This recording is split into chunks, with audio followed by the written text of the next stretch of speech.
Pesan Ivan Gunawan usai Ayu Ting Ting putus dengan Letu Fardana, masih banyak pria lain. Ivan Gunawan tampaknya tak ingin melihat Ayu Ting Ting berlarut-larut dalam kesedihan pasca gagal naik ke pelaminan bersama Letu Muhammad Fardana.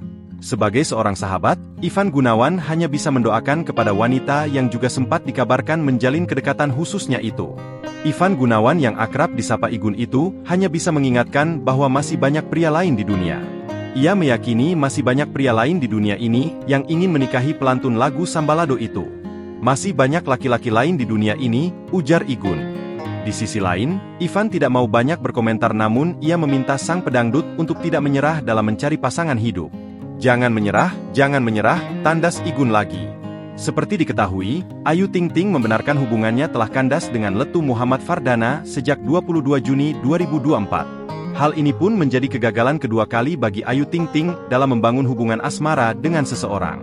Sebelumnya, Ivan Gunawan mengirimkan bunga disertai secari kertas dengan kalimat penyemangat untuk Ayu. Hal ini dilakukan Ivan Gunawan agar Ayu Ting Ting tak merasa sedih.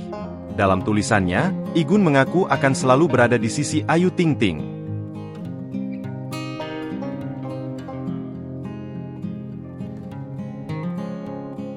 Download Tribun X sekarang, menghadirkan lokal menjadi Indonesia.